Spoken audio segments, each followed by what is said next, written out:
نحمده ونصلي على رسوله الكريم اما بعد فاعوذ بالله من الشیطان الرجیم بسم اللہ الرحمن الرحیم۔ آج انشاءاللہ ہم سورہ بقرہ کی آیت نمبر 45 تا 50 کا ترجمہ اور تفسیر پڑھیں گے۔ وَاسْتَعِينُوا بِالصَّبْرِ وَالصَّلَاةِ وَإِنَّهَا لَكَبِيرَةٌ إِلَّا عَلَى الْخَاشِعِينَ، اور صبر اور نماز سے مدد چاہو اور البتہ وہ باری ہے مگر عاجزوں پر۔ اللہ تعالیٰ نے انسان کو روح اور بدن دو چیزیں عطا فرمائی ہیں، اور یہ دونوں بڑی نعمت ہے۔ روح کا کام علم حاصل کرنا، ارادہ کرنا اور بدن سے کام لینا ہے، اور بدن کا کام یہ ہے کہ روح کے ارادے کے مطابق حرکت کرے۔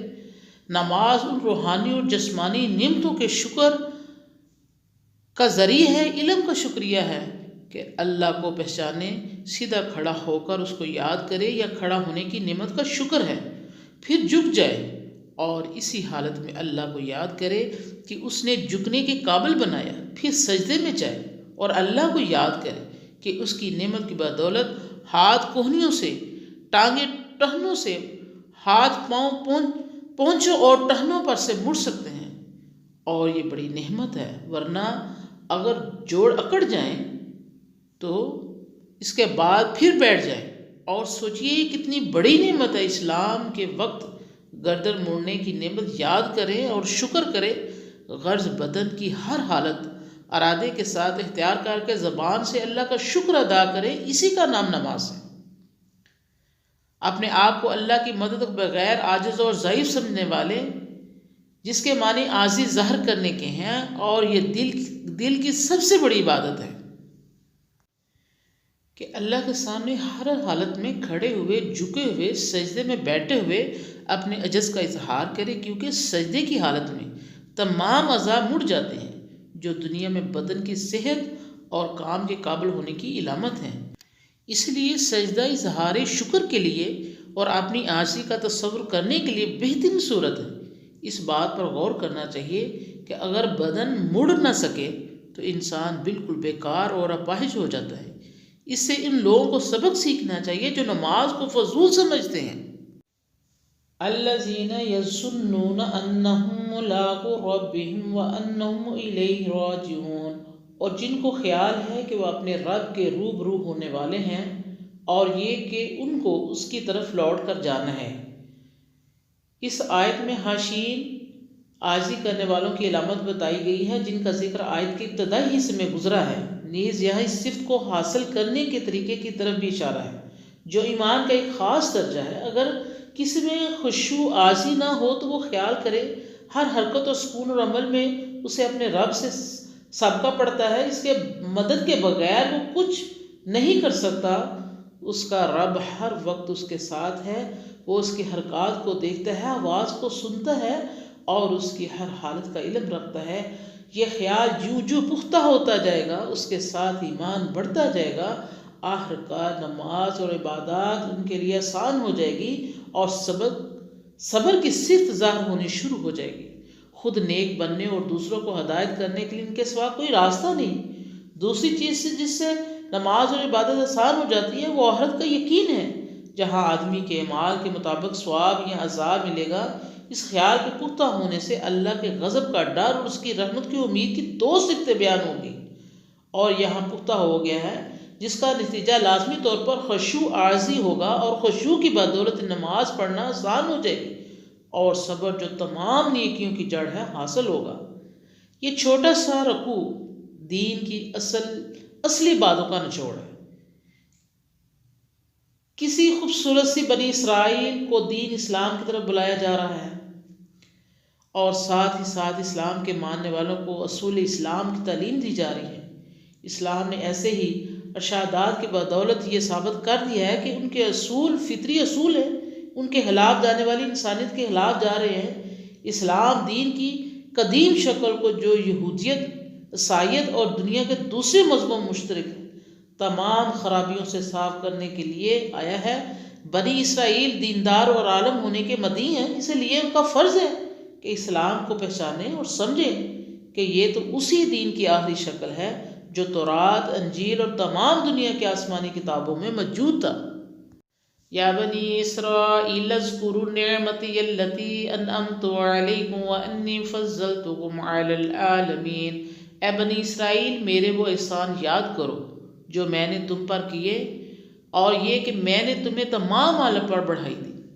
رفتہ رفتہ یہ لوگ اپنی کمزوریوں اور بدعنوانیوں کے باعث راہ راست سے بھٹک گئے اور آسمانی ہدایت کو پس پس ڈال دیا۔ اس لیے اب انہیں اللہ اس چیز کی تلقین کرتا ہے کہ تم اپنی اسی دین کو اصلاح شدہ شکل میں قبول کر لو اور راہ راست حاصل کرو۔ تقوی اور ایمان کا حصول صبر اور عبادت کے ساتھ دشوار تھا، اس لیے اس کا سہل اور آسان طریقہ بتا دیا، اور وہ یہ ہے شکر اللہ تعالیٰ بنی اسرائیل کو اپنے احسانات اور انعامات جو ان پر وقتاً فوقتاً کیے یاد دلاتا ہے، اور ان کی بدکرداریوں کو بھی ظاہر کرتا ہے۔ یہ انسانی فطرت ہے کہ وہ اپنے محسن اور منعم کے ساتھ محبت کرنے لگتا ہے، اس لیے اللہ انہیں صحیح راہ کی تلقین کرنے کے ساتھ اپنے احسانات جتاتا ہے۔ بنی اسرائیل کا فضیلت کے اس قدر اونچے مقام سے گر کر غضب الہی کے گڑھے میں جا گرنا اہل عالم کے لیے عبرت کا نشان ہے۔ ان کی اس حالت سے نصیحت پکڑنی چاہیے اور ان اعمال سے گریز کرنی چاہیے جو اس قوم کی تباہی اور بربادی کا سبب بنی۔ وَاتَّقُوا يَوْمًا لَا تَجْزِي نَفْسٌ عَن نَفْسٍ شَيْئًا وَلَا يُقْبَلُ مِنْهَا شَفَاعَةٌ وَلَا يُؤْخَذُ مِنْهَا عَدْلٌ وَلَا هُمْ يُنصَرُونَ، اور اس دن سے ڈرو جس دن کوئی شخص کسی کے کچھ کام نہ آئے گا، اور نہ اس کی طرف سے کوئی سفارش قبول ہوگی، اور نہ اس کی طرف سے بدلہ لیا جائے گا، اور نہ ان کو مدد ملے گی۔ یہودیوں کا خیال تھا کہ ہم جیسے ہی گناہ گار ہیں ہم پر عذاب نہ ہوگا، ہمارے باپ دادا پیغمبر تھے وہ ہمیں بخشوا لیں گے۔ اللہ تعالیٰ فرماتا ہے کہ ان کا یہ عقیدہ بالکل غلط ہے، مجرم کو اپنے گناہ کے سزا بھگتنی ہی پڑے گی۔ عام طور پر مجرموں کو چھڑانے کے لیے 4 صورتیں ہوتی ہیں۔ اول یہ کہ کوئی دوسرا شخص مجرم کا جرم اپنے سر لے لے، دوم یہ کہ اس کی سفارش کر کے چھڑا لے، سوم یہ کہ کوئی فدیہ وغیرہ دے کر بری کرا لے، اور چہارم یہ کہ زبردستی چھڑا لے۔ ان چاروں صورتوں میں کوئی صورت بھی ایسی نہیں جو قیامت کے روز گناہ گار کے کام آ سکے گی۔ قیامت کے روز ہر شخص کو اپنی فکر ہوگی، اللہ کی مرضی کے بغیر کوئی شخص کسی دوسرے کی سفارش نہ کر سکے گا۔ اللہ کو مال اور دولت کی ضرورت نہیں کہ وہ فدیہ قبول کرے، اور آسمان و زمین کے اندر کوئی ایسی طاقت نہیں جو اللہ کو عاجز کر سکے اور مجرم کو اللہ کے ہاں سے زبردستی چھڑا لے۔ یہ باتیں بتا کر اللہ تعالیٰ نے یہودیوں کے عقیدوں کو باطل قرار دیا اور انہیں یہ تلقین کی کہ وہ قیامت کا خوف کر کے راہ راست کی طرف آ جائیں۔ وَإِذْ نَجَّيْنَاكُم مِّنْ آلِ فِرْعَوْنَ يَسُومُونَكُمْ سُوءَ الْعَذَابِ يُذَبِّحُونَ أَبْنَاءَكُمْ وَيَسْتَحْيُونَ نِسَاءَكُمْ وَفِي ذَلِكُمْ بَلَاءٌ مِّن رَّبِّكُمْ عَظِيمٌ، اور اس وقت کو یاد کرو جب کہ ہم نے تمہیں فرعون کے لوگوں سے رہائی دی جو تم پر بڑا عذاب کرتے تھے، تمہارے بیٹوں کو ذبح کرتے اور تمہاری عورتوں کو زندہ چھوڑتے تھے، اور اس میں تمہارے رب کی طرف سے بڑی آزمائش تھی۔ حضرت یوسف علیہ السلام نے بنی اسرائیل کو مصر میں لا کر آباد کیا تھا۔ انہیں یہاں رہتے صدیاں گزر گئی اور ان کی تعداد لاکھوں تک پہنچ گئی۔ مصر کے بادشاہوں نے انہیں غلام بنا لیا اور ان سے نہایت ذلیل اور نادر سلوک روا رکھا۔ ایک مرتبہ مصر کے بادشاہ نے ایک خواب دیکھا۔ صبح کو تمام کہنوں کو جمع کر کے ان سے اس کی تعبیر پوچھی کہ میں نے بیت المقدس کی طرف سے ایک آگ آتے دیکھی ہے جس نے تمام مصر کو گھیر لیا اور چن چن کر ایک ایک کتبی کو جلا دیا ہے۔ یہ سن کر کہنوں نے کہا کہ بنی اسرائیل میں ایک شخص پیدا ہوگا جو آپ کی ہلاکت اور سلطنت کے زوال کا سبب بنے گا۔ فرعون نے ملک کی تمام دائیوں کو جمع کر کے حکم دیا کہ بنی اسرائیل میں جو لڑکا پیدا ہو فوراً قتل کر دیا جائے، البتہ لڑکی کو زندہ چھوڑ دیا جائے۔ اس حکم کے مطابق بنی اسرائیل کے ہزاروں بچے پیدا ہوتے ہی قتل کر دیے گئے۔ مصر کے سرداروں کو خیال پیدا ہوا کہ اگر بنی اسرائیل یوں ہی قتل ہوتے رہے تو ہماری خدمت کون کیا کرے گا۔ یہ سن کر فرعون نے حکم جاری کیا کہ 1 سال قتل جاری رہے اور دوسرے سال بند رہے۔ جس سال یہ قتل بند تھا اس سال حضرت ہارون علیہ السلام پیدا ہوئے، اور جس سال قتل جاری تھا اس سال حضرت موسیٰ علیہ السلام پیدا ہوئے، لیکن اللہ تعالیٰ نے اپنی حسن تدبیر سے انہیں قتل ہونے سے بچا لیا۔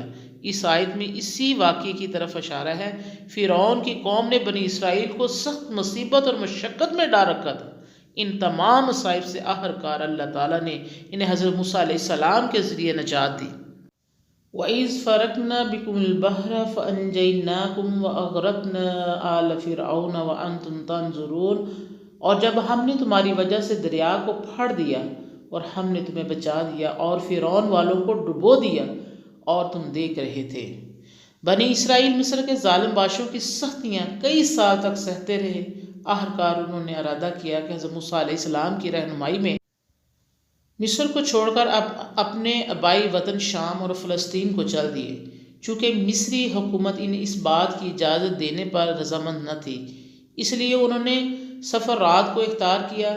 اندھیری رات، گھروں کو چھوڑنے کا غم، مصری حکومت کے پیچھا کرنے کا خوف، ان سب باتوں نے انہیں ہراساں کر رکھا تھا۔ پریشانی کی حالت میں راستہ بھول گئے۔ ادھر فرعون کو خبر ہو گئی، وہ اپنے لشکر کو ساتھ لے کر وہاں پہنچا۔ اب بنی اسرائیل بالکل بے بس اور بے یار و مددگار تھے۔ سامنے مشرق کی طرف سمندر تھا اور پیچھے عقب میں بھرا ہوا مصری لشکر۔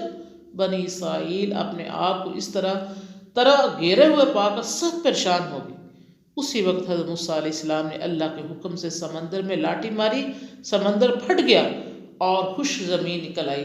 اسرائیلیوں کا قافلہ پار نکل گیا۔ اتنے میں فرعونی لشکر بھی آ پہنچا اور خوش رستہ پا کر اس میں اتر پڑا، لیکن ابھی درمیان ہی میں تھا کہ پانی آپس میں مل گیا اور فرعون اپنے لشکر سمیت اس کے بیچوں بیچ غرق ہو گیا۔